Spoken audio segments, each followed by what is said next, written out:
Ele queria demonstrar a Jeremias como é que ele queria que o povo fizesse, ou que o povo aceitasse ele fazer. Então, note que o versículo de número 6, ele fala: não poderei fazer de vós, ó casa de Israel, assim como o oleiro faz do vaso.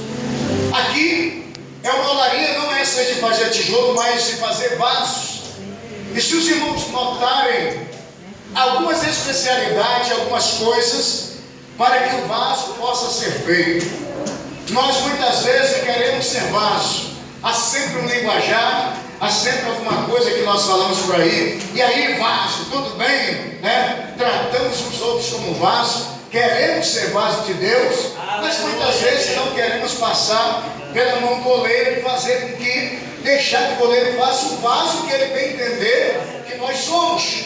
Nós queremos ser o vaso que eu quero ser, que eu admito que eu seja. Eu quero ser um vaso da minha maneira, da porte que eu quero, da maneira que eu quero, como eu quiser. Eu quero ser um vaso para fazer aquilo que eu quiser e não a vontade do oleiro. Aqui então, como tema desta campanha, uma igreja na mão do oleiro, então se segure aí. Por exemplo, 3 coisas nós temos aqui dentro desses 6 versículos. Primeiro é que destina as nossas coisas. Primeiro, que o oleiro não para de trabalhar o vaso.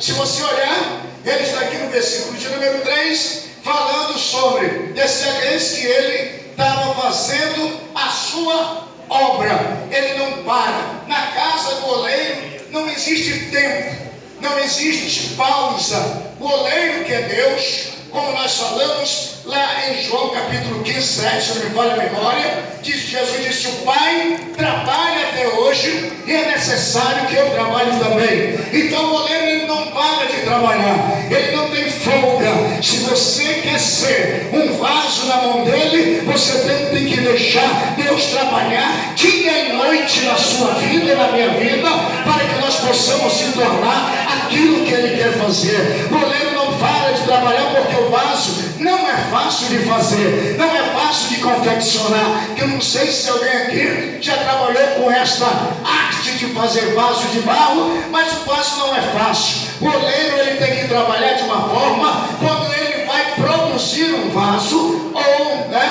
ele tem que trabalhar diurnamente, sem parar, até o vaso chegar ao ponto de ir para o forno. Enquanto ele não terminar, enquanto não acontecer aquilo que ele quer que aconteça, ele não para, ele não tem folga, porque não dá tempo. Queridos, primeira coisa que eu vi, que na casa do oleiro, lá na olaria de Deus, Deus não para, o oleiro não para, dia e noite ele está trabalhando. Daí se entende que eu e você somos todo o tempo importunados por Deus, para sempre melhorar, para sempre estar moldado na presença de Deus, sempre estar fazendo o melhor para Deus, sempre estar fazendo aquilo que sempre é melhor. Parar jamais, porque quando nós paramos, alguma coisa acontece. Enquanto não se termina a confecção do vaso, não se tem repouso, não se tem parada. Deus trabalha, Jesus trabalha dia e noite, para que ele possa formatar o nosso caráter, a nossa vida, o nosso ministério, a nossa vida espiritual, de uma forma que não pode esperar jamais. Às vezes nós queremos, que eu estava pensando, às vezes nós queremos ser um vaso da minha maneira, do jeito que eu sou, e às vezes nós achamos nos preparar e chamamos de, não, porque eu sou, porque fulano é um vaso de Deus. Nós temos aqui primeiro que Deus não para. Quando ele começa a confeccionar, ele tem que ir até o fim. Segunda coisa que eu vi, que a roda do oleiro, ela está rodando. Agora, por que, queridos, que ela não para de rodar? Primeiro, eu falei que ele não para. Quando ele começa a pegar argila para fazer o vaso, ele tem que trabalhar nela de uma maneira que ela fica harmoniosa, que fique ali bem sem ter alguma pedrinha, algum caroço, sem nada que venha tirar ou riscar, nada que venha tirar a beleza do vaso que ele vai fazer. Então ele está ali trabalhando em uma roda de madeira, que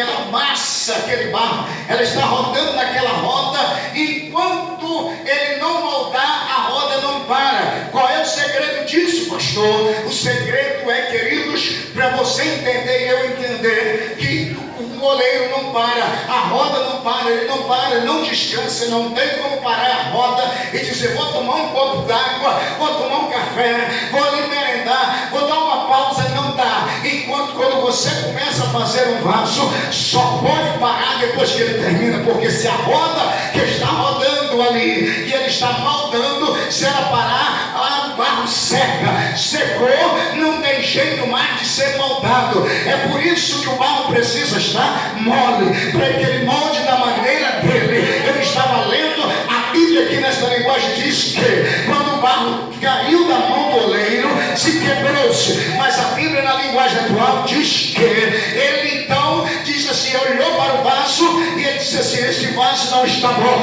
não gostou do vaso que eu estava fazendo, e aí resolveu fazer outro vaso da maneira que ele queria melhor. Aí tem um segredo, porque então, se ele tem que refazer o vaso, é sinal que o barro não secou ainda.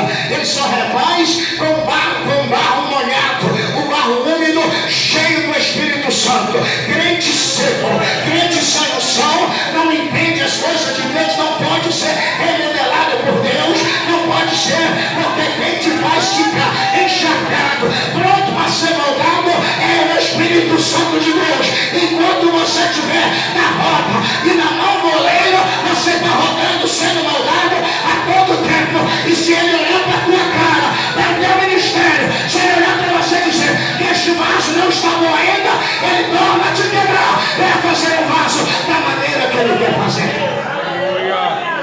Daí o segredo. Então, de um vaso ser bem moldado, a terra, o barro precisa ser de primeiro. E o oleiro começa a trabalhar de uma forma, ele imagina, é exatamente na hora que nós podemos ver que as coisas parecem, quando vão melhorar, Deus nos traz, nos quebra de novo.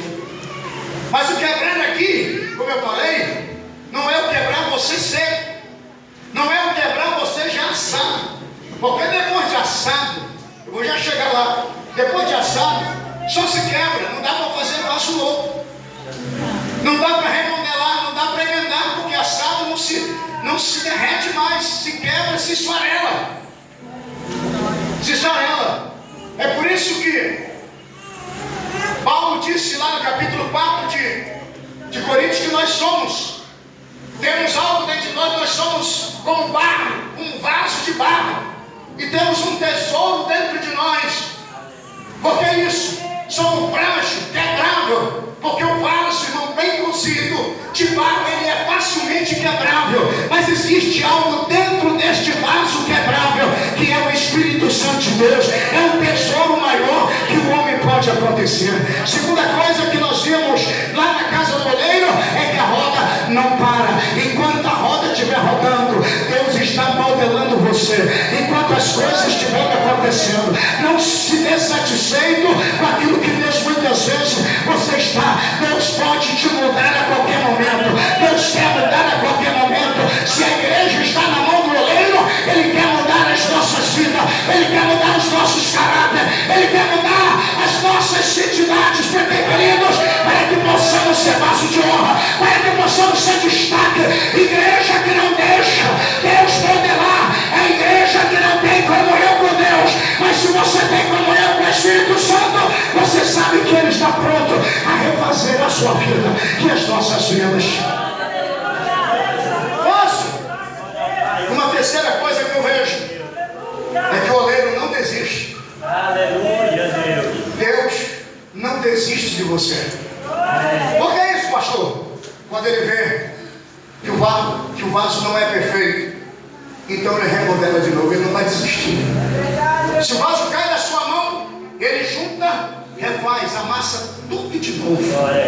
Aí nós precisamos entender que aqueles momentos que nós passamos na nossa vida, os momentos de prova, se nós olharmos para o capítulo 7, se eu me falo a